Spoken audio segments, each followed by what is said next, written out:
አልበዛም ለኔ ሽጉጥ አልበዛም ተነስ ተነስ ተነስ ግንባርን ሳልል እገላ ዞር በይ ገለዋለሁ ግንባሩን ብዬ ነው እገለዋለሁ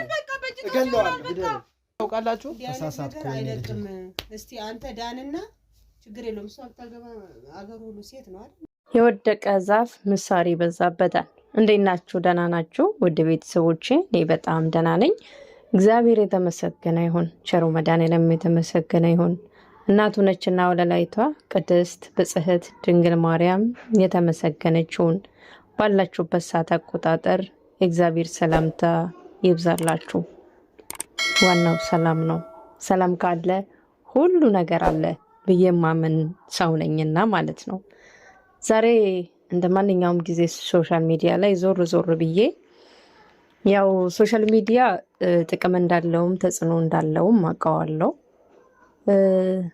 ሰሞኑን ልዑል ጋዜጠኛው በጣም የምንወደው በጣም የምናከብረው ወንድማችን ልዑል የስንቶቹን ችግር የፈታ የስንቶቹን የደሃ እንባ ያበሰ ወንድማችን ነው ስለሱ ነው ትንሽ ነገር ላወራችሁ የመጣሁት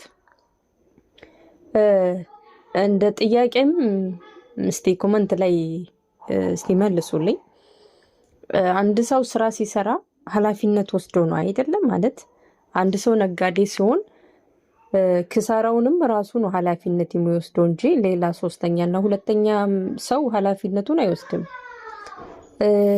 ፖሊስም ስትሆኑ ወታደርም ስትሆኑ ኤኒቲንግ የሆነ ስራ ስትሰሩ ኃላፊነቱን እናንተ ናችሁ የምትወስዱት እንጂ የእናንተ ፋሚሊ ወይ ሶስተኛ ወገን ጓደኛ ሌላ ሰው ኃላፊነት አይወስድም አይደል ለፈለኩት መሰላችሁ እኔ አሁን ስሰደድ ሁለት ነገር ፈልጌ ነው የተሰደድኩት ማለት አስቤበት ነው የተሰደድኩት ወይ ከችግር መውጣት ወይ መሞት ወይ መዳን ወይ መሞት ስላችሁ ስደት ላይ የሚያጋጥመንን አናቅም ዝግጁ በቃ እንደውም እኔ መጣሁበት አካባቢ ስደት በጣም የሚወራበት ሁሌ መጥፎ ነው የሚወራው ግን በጣም ከፎቅ ላይ ተወረወሩ እንዲሆኑ በቃ በቴሌቪዥን በዛ ላይ ልጅ ነኝ 17 መሃል ላይ ነኝና በቅጡም 18 አልሞላኝም አስባችሁታል እንደዚህ ሆኑ ተብሎ ሲወራ ከፎቅ እኮ መዳም ወረወረች እንዲሆኑ በውልቸር በቃ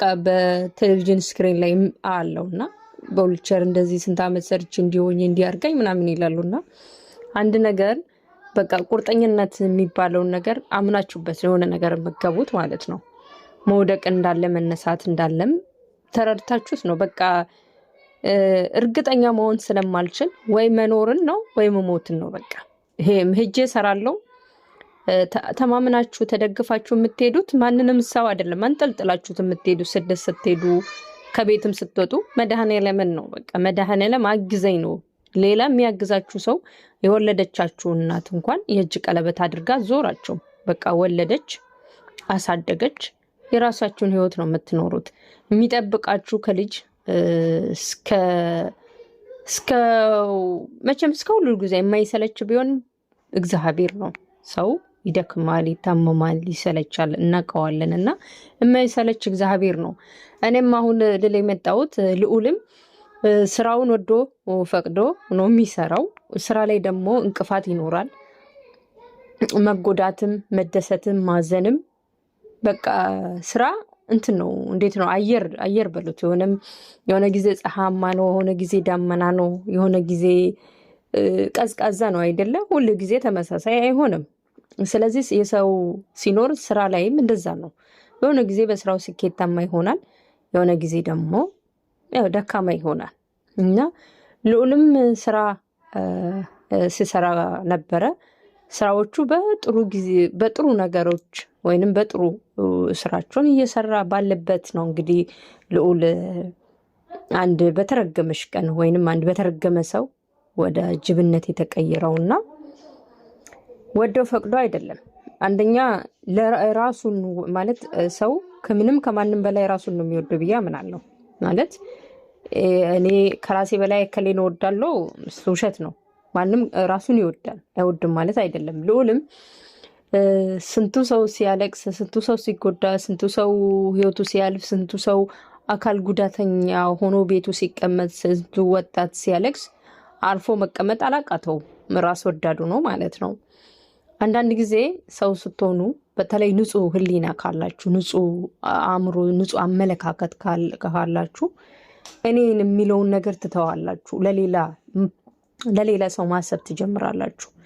ራሳችሁን እንደምትወዱ፣ ለሌሎቹ ሰው መድረስ እንዳለባችሁ፣ እኔ ጋር እንዳይደርስ የማልፈልገው ነገር ሌሎቹ ጋር እንዲደርስ አልፈልግም። ሰው ልዑልም ስንቱ የተጎዳ ሰዎችን ዘመድ ስለሆኑ አይደለም፣ ሀብታም ስለሆኑ አይደለም፣ ድሃ ስለሆኑ አይደለም፣ ወይ በከለር እየለየ አይደለም፣ ወይ በጎጥ ወይ በጾታ ወይ በዘር እየለየ አይደለም። እና ልዑል ተቸገርኩ ያለውን ሰው ሁሉ በሚችለው አቅም እያገዘ ነው እንግዲህ። እና በዚህ አጋጣሚ ነው እንግዲህ አንድ ጠንቋይ ቤት ሄዶ ሰዎችን ወደ ጅብ ሲቀይር፣ ወደ ድመት ውሻ እየቀየረ ሲያስቸግረው ወጣቶች ናቸው እንደሚሆኑት ነገ ሀገር ተረካቢ፣ ነገ ከወጣቶቹ ብዙ ነገር የሚጠበቅ ነው። እና አርቆ የሚያስብ ሰው እንዴት እኔ ቁጭ ብዬ ወይንም ዝም ብዬ እየተመለከትኩ ወጣቶቹ እንዲህ ከሚበላሹ ለምን ያን ሰው ይዤ ወደ ሕግ አላቀርብም? ቅጣቱም ሰው ባጠፋበት ልክ መቀጣት አለበት ብዬ አምናለሁ። እኔም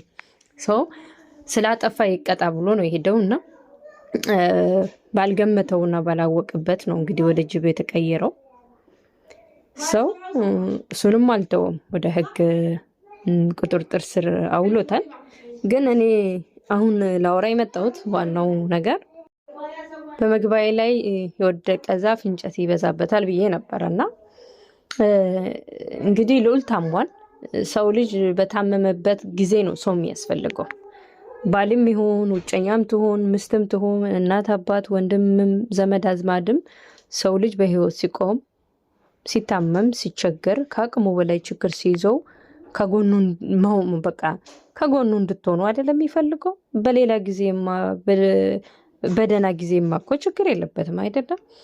አሁንም የ4 ዓመት ውጨኛ አለው ሊያገባ ዝግጅት ወይንም ሊያገባ እቅድ ላይ ነው እና በዚህ አጋጣሚ ነው ወደ ሰው ጅብ የተቀየረው የታመመው። እግዚአብሔር ይመስገን ከዚህ የባሰ ነገር እንኳን አልመጣም። ማለት ከዚህ የባሰ ስላችሁ መናገር የማይችልበት የተቸገራችሁትን የታመማችሁትን እንኳን መግለጽ የማይችልበት ደረጃ ላይ ቢሆን አያችሁ ምን ያህል ከዚህ የበለጠ ያመ ነበርና እግዚአብሔር ደግሞ ደግ አምላክ ሄዋ አምላክ የልጁን ጥረት የልጁን ሄዋነት ንጹህ ልብ አይቶ ቢያንስ ማውራት ይችላል፣ ማገናዘብ ይችላል። የተወሰነ ሰከንዶች ሲበሳጭ ያው ወደዛ መንፈስ ይገባል እና ወደው ፈቅዶ አይደለም እንደዚህ የሆኑ ሰዎችን ለመርዳት ብሎ ነው።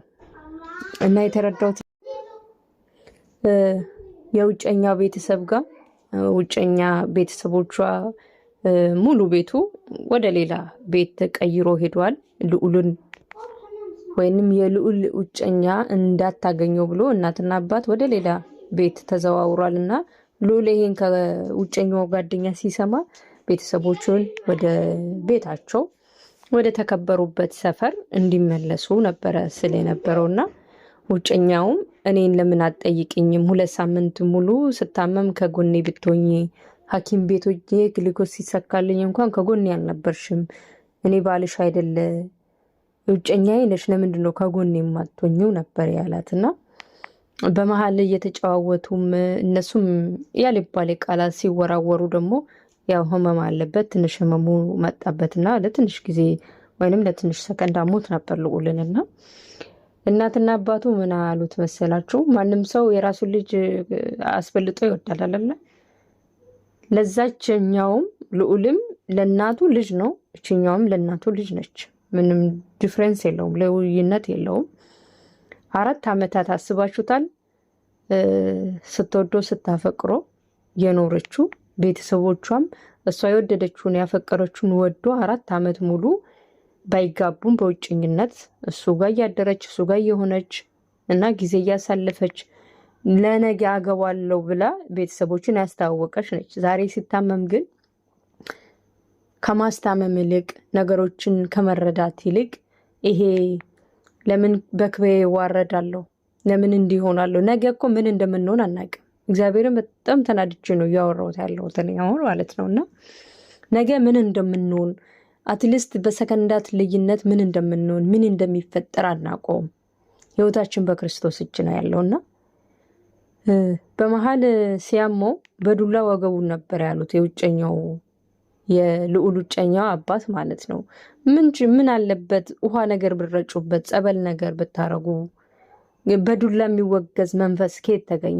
የለም እኮ በዱላ የሚወገዝ መንፈስ የለም። ምን አለ በስመ አብ ወልድ ብላችሁ ውሃ የእግዚአብሔርን ቃል ተማጽናችሁ ብረጩበት፣ ውሃ እንዲረጋጋ ማድረግ ነው እንጂ ወገቡን በዱላ መቁረጥ አልነበረባችሁ። እሱ አልፎ ተርፎ እኔ ልጄን ለሰው ቡዳ ወይንም የሰው ቡዳ አልድራትም። ለቃላት አነጋገራችሁ ምን አለ ለከት ቢኖራችሁ። 2 ሽበት ያወጣችሁ ሰዎች ለምንድን ነው ማለት አርቃችሁ ማሰብ ያቃታችሁ? እንዴት እንደተናደርኩኝ እኔ ነኝ የማውቀው። ይሄ ልጅ 4 ዓመት ሙሉ ልጃችሁ ወዳ ፈቅዳ አብራ ስትኖር የሰው ጅብ ያለ መሆኑን በደንብ ጠንቀቃችሁ ታውቁታላችሁ። ይሄ በሽታ ደግሞ እንዴት እንደመጣና በምን መንገድ እንደመጣ ታውቁታላችሁ። ወይስ ሰርቅ ወይስ ዋሽ ወይስ ያስጨበርብሩ እንኳን ይሄን ነገር ቢያመጣ እንኳን በገዛ እጅ ወደ ፈቅድ ነው ያመጣው ይባላል። ወይ እንኳን ለጠንቋይ ሲሰግድ ወይ ጠንቋይ ሲለማመጥ ወይ እንደሌሎቹ ገንዘብ ፍለጋ ባቋራጭ ሄዶ ቢሆኑ እንኳን እሺ የሆነ ስም ብትሰጡት ጥሩ ነው። ግን ይሄ ልጅ እኮ የዳህዮችን እንባ ለማበስ ነገም እኮ እናንተ ቤት እንደማንኳኳል በምን እርግጠኛ ሆናችሁ? ነገ ልጃችሁ ብትታገት ነገ ልጃችሁ ቢታገት የሆነ ነገር ቢሆን እኮ ለእናንተ እኮ ነው ደራሽ የሚሆነው ይሄ ልጅ። ግን የእውነት ለራሳችን ልጆች እንደምናስብ ሁሉ በጥቂቱም ቢሆን ለሰው ልጆችን ብናስብ ለሌሎቹም ብናስብ መልካም ነው። እውነት ይህን ያህል እሱ ድሎ አልበቃ ብሎ ደግሞ ጥይት ይደቀንበት። አሁን ይሄ ልጅ ወዶ ፈቅዶ ባላመጣ በሽታ እሱ በሚሰቃየው እሱ በሚታመመው እናንተ ደግሞ ተጨማሪ ህመም የምትሆኑበት ለምንድን ነው? እኔ እኮ ሰው ሲታመም እኔ አሁን ጊዜ ላይ በጣም ግራ ነው የሚያጋባው። ባል ሚስቱ ከታመመች ለወራት ወይ ለ2 ወራት ታግሳ ማስታመም እንኳን የማይችልበት ጊዜ ላይ ነው የደረስነው። ድሮ እኮ ባሎቻቸው ሲታመሙ ታሟል ብሎ እንኳን ለሰው እኮ አወሩም። ራሳቸው ሙጭጭ ብሎ ነው የሚያስታምሙት። ምክንያቱም ባል ነዋ፣ ምክንያቱም ሚስት ነቻ፣ ቃል ገብቶ ነው ያገባት። ሰው እኮ ይሳሳታል አውቃለሁ። ግን ደግሞ በዚህ ልክ እኔ ልጄ ለሰው ቡዳ አልድርም፣ በጥይት አናትን አፈርስና ለእጄ ለመንግስት እሰጣለሁ፣ ልጄ ካስታለች ጠቁራለች።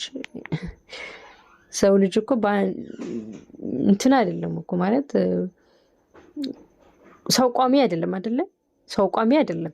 ምክንያቱም ሰው አንድ ቀን ይጠቁራል፣ አንድ ቀን ይቀላል፣ ፀሐይ ሲመታው አንድ ቀን ይከሳል፣ የሆነ ጊዜ ይወፍራል፣ የሆነ ጊዜ ይስቃል፣ የሆነ ጊዜ ያለቅሳል፣ የሆነ ጊዜ ደስተኛ ይሆናል፣ የሆነ ጊዜ ያዝናል። ሰው ነው አይደለ? ሰው ይሄን ሁሉ ባህራት አሉት። ኧረ ለወገን እንተሳሰብ።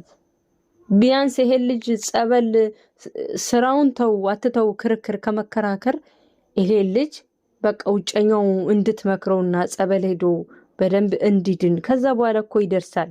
ስራውን ተው። ከዚህ በፊት እንደዚህ ሆነ ድነሃል፣ እግዚአብሔር ምሮሃል፣ ዳግም ወደ ስራ አትመለስ በቃ ብላችሁ እኮ ብትሉት ይሄ ልጅ ሊመለስ ይችላል እኮ። አሁን እኛ ልጃችን ላንተ አንድርም፣ አንተን ቆማ አትጠብቅም፣ አንተን እንደ ይሄ ልጅ ነገ ቢድንስ ምን ታውቃላችሁ? ሁሉ ነገር እግዚአብሔር እጅ ላይ እኮ ነው። ምን ችግር አለ? የሆነ ገዳም ሂድ፣ አርፈ እዛ ቁጭ በልና ዳን፣ ህይወት በዛ መንገድ ይስተካከላል ብላችሁ ብትመክሩት እኮ ይሄ ልጅ ይሰማል እኮ። እውነት ልዑል ሰሚ ነው፣ በደንብ ነው የሚሰማው። በጣም ትሁት ነው። የምር እኔ እንጃ አላቅም። የምር እኔ እንጃ። ውድ ቤተሰቦቼ መጥፎ ቃላትን ከተጠቀምኩ እንግዲህ በጣም ስለተናደርኩኝ ነው። ቪዲዮውን አይቼው ይቅርታ አድርጉልኝ።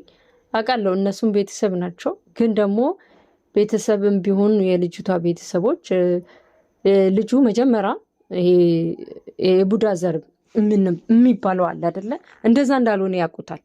እንዴት እንደመጣ በስራ ላይ ይሄ አደጋ እንደመጣበት በደንብ ጠንቅቆ ስለሚያውቁት ነው እንጂ የተናደርኩት። ይሄ በፊት ከ4 ዓመት በፊት ውጨኛዋ ሳታቅ በፊት ይሄ በሽታ ኖሮበት ቢሆን እንኳን እንደዚህ ብሉት አይገርመኝም። ለዛ ነው ያናደደ።